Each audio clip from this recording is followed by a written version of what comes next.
Hello friends, आज मैं फिर से आपके लोगों के लिए लेके आया हूँ revision class second. Revision class जो फर्स्ट आपकी हुई थी उसमें हम लोगों ने क्वेश्चन नंबर 30 तक क्वेश्चनों को सॉल्व किया था, जो कि एमसीक्यू थे, मल्टीपल चॉइस क्वेश्चन। ये भी मल्टीपल चॉइस क्वेश्चन ही है और ये भी 20 क्वेश्चन ही हैं, तो यानी कि आपके टोटल 50 क्वेश्चन हो गए। 5 लेक्चर तक के 50 क्वेश्चन। तो अब ये जो रिवीजन क्लास है इसमें है 20 क्वेश्चन इसमें है। अब उसके बाद लेक्चर 6, उसमें हम लोग पढ़ेंगे पुरातत्व सच, और उसमें अभिलेख, स्मारक और ये सब, और सिंधु घाटी सभ्यता, वैदिक सभ्यता, ये सब। ठीक है, तो चलिए फिर देरी किस बात की, शुरू करते हैं रिवीजन क्लास को। उससे पहले मैं आपको बता दूं कि सफलता मिले या ना मिले, सफलता मिले या ना मिले, ये तो मुकद्दर की बात है। सफलता मिले या ना मिले, ये तो मुकद्दर की बात है। हम मेहनत ही ना करें, ये तो गलत बात है। हम मेहनत ही ना करें, ये तो गलत बात है। तो चलिए फिर इसी के साथ शुरू करते हैं अपनी आज की रिवीजन क्लास सेकेंड। इसका पहला क्वेश्चन यानी 31 नंबर क्वेश्चन है, कालिदास की किस पुस्तक में शुंग वंश के राजा अग्निमित्र तथा मालव देश की राजकुमारी मालविका की प्रेम कहानी का वर्णन है? मतलब जो शुंग वंश के राजा थे अग्निमित्र और जो मालव देश की राजकुमारी थी, उनकी प्रेम कहानी यानी उनकी लव स्टोरी का वर्णन कालिदास की किस पुस्तक में किया गया है? रघुवंशम, कुमार संभव, मालविकाग्निमित्रम, अभिज्ञान शकुंतलम। ये चारों पुस्तक कालिदास की हैं और इनमें से एक में वर्णन किया गया है। तो ये पुस्तक मालविकाग्निमित्रम, इसमें शुंग वंश के राजा अग्निमित्र तथा मालव देश की राजकुमारी मालविका, दोनों लोगों का इस पुस्तक के अंदर नाम आता है। देखिए, मालविका, मालविका, इतना मालविका नाम था। अब मालविकाग्नि, ये अग्नि, मालविकाग्नि मित्रम, अग्निमित्र। ठीक है, तो इसमें दोनों लोगों का नाम आ रहा है, तो इससे पता चलता है कि इसमें दो लोगों का वर्णन है। कौन कौन? शुंग वंश के जो राजा थे अग्निमित्र, शुंग वंश के राजा अग्निमित्र, और मालव देश की राजकुमारी थी मालविका। उन दोनों की प्रेम कहानी का वर्णन कालिदास की मालविकाग्निमित्रम पुस्तक में किया गया है। अब बात आती है शुंग वंश की जानकारी किस ग्रंथ से मिलती है? शुंग वंश की जानकारी हमें किस ग्रंथ से मिलती है? तो शुंग वंश की जानकारी हमको महाभाष्य से मिलती है। और महाभाष्य के लेखक बच्चों कौन है? महाभाष्य के लेखक कौन है? तो महाभाष्य के लेखक पतंजलि हैं। कौन? पतंजलि महाभाष्य के लेखक हैं। अब जो ये दूसरी है बुद्ध चरित, तो बुद्ध चरित के जो लेखक हैं वो है अश्वघोष, और रत्नावली के लेखक हर्षवर्धन, और प्रियदर्शिका के लेखक भी हर्षवर्धन है। अब 33 नंबर आता है, बुद्ध चरित के लेखक अश्वघोष किस राजा के दरबारी कवि थे? मतलब जो अश्वघोष थे, किसके?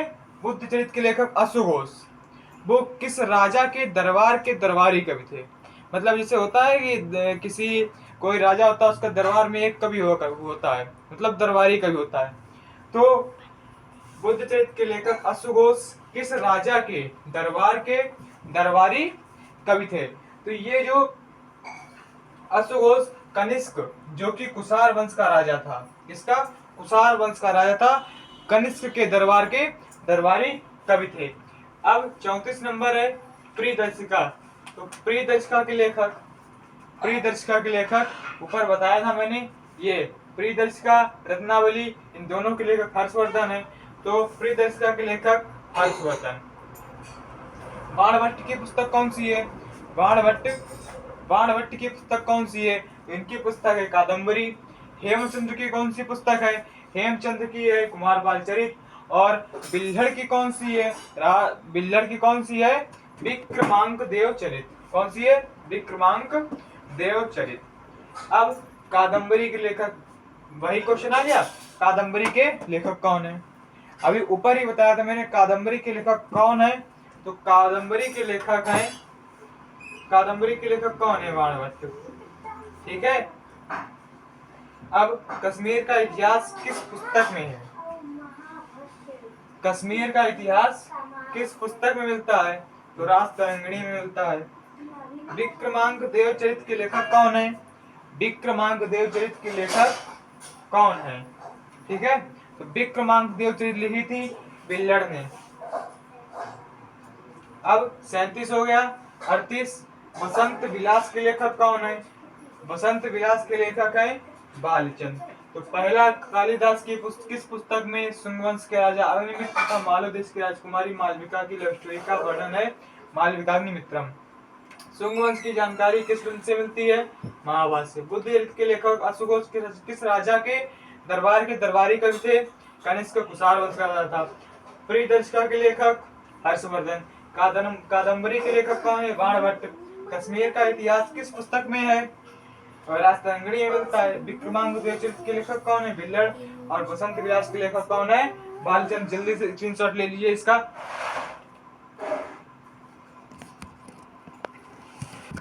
करो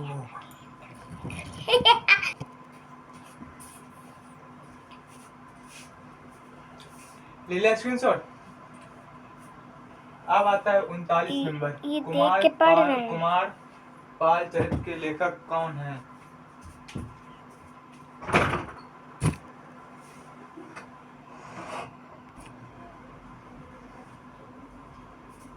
ले लिया स्क्रीनशॉट। अब आता है 39 नंबर। कुमार पाल चरित्र के लेखक कौन है? तो कुमार पाल चरित्र के लेखक कौन है? हेमचंद्र। कुमार पाल चरित्र के लेखक हेमचंद्र। मेगस्थनीज किस राजा के दरबार में आया था? तो मेगस्थनीज चंद्रगुप्त मौर्य के दरबार में आया था। डायोनिसस किसका राजदूत था? अब राजदूत का मतलब जो राजा होता था उसका एक मतलब सबसे विश्वास पात्र, एक तरीके से जिसे संधि करने के लिए अपने दरबार मतलब अपने राज्य से दूसरे राज्य में एक राजदूत भेजा जाता था, उसे वो राजदूत कहते हैं। तो डायोनिसियस किसका राजदूत था? तो मिस्र नरेश टॉलमी फिलेडेल्फस का। अब बात आती है ह्वेनसांग की जीवनी किसने लिखी थी? ह्वेनसांग की जीवनी किसने लिखी? तो ह्वेनसांग की जीवनी लिखी थी हवली ने, और ये किस ह्वेनसांग का मित्र था। ठीक है। अब फायान की पुस्तक कौन सी है? फायान की पुस्तक है फुको की। बिंदुसार को 16 राज्यों का विजेता किसने बताया था? बिंदुसार को 16 राज्यों का विजेता किसने बताया था?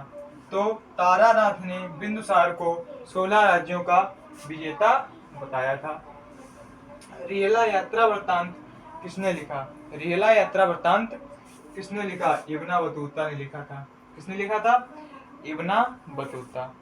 अब इब्न बतूता मोहम्मद बिन तुगलक के साथ भारत आया था। भारत व चीन की यात्रा किस अरबी यात्री ने की थी? मतलब एक ऐसा एकमात्र यात्री था अरबी यात्री सुलेमान जिसने भारत व चीन की यात्रा की। इसमें ऑप्शन नंबर सेकंड सही है। अब 47 नंबर। अल-बरूनी किसके साथ भारत आया था? अल-बरूनी किसके साथ भारत आया था? अल-बरूनी की पुस्तक है तहकीक-ए-हिंद किताबुल हिंद। तो महमूद गजनवी के साथ अल-बरूनी भारत आया था। इत्सिंग किस शताब्दी में भारत आया था? तो इत्सिंग 7वीं शताब्दी में भारत आया था। तारानाथ लेखक था चीनी लेखक, अरबी लेखक, यूनानी लेखक, तिब्बती? तो तारानाथ तिब्बती लेखक था। ह्वेनसांग ने पढ़ाई कहाँ से की थी? ह्वेनसांग ने पढ़ाई कहाँ से की थी? तो ह्वेनसांग ने पढ़ाई की थी नालंदा विश्वविद्यालय से। और नालंदा विश्वविद्यालय का निर्माण किसने करवाया था? कुमारगुप्त प्रथम ने। अब नालंदा विश्वविद्यालय को नष्ट किसने करवाया था? बख्तियार खिलजी ने। तो ह्वेनसांग ने पढ़ाई कहाँ से की थी? नालंदा विश्वविद्यालय से। बनवाया किसने था? कुमारगुप्त प्रथम ने। और नालंदा विश्वविद्यालय को नष्ट किसने किया था? तो वो था बख्तियार खिलजी। तो आपके 50 क्वेश्चन हो चुके हैं और इसके बाद आपका छठवां लेक्चर आएगा। अब रिवीजन क्लास आपकी समाप्त। छठवें लेक्चर में आप लोग पुरातत्व साक्ष्य में अभिलेख और स्मारक, मोहरें, सिक्के आदि ये सब पढ़ेंगे। तो चलिए फिर, और क्वेश्चन के आंसर कमेंट में जरूर दीजिएगा जो मैंने यहाँ पर बताए हैं, और चैनल को सब्सक्राइब लाइक जरूर करिए।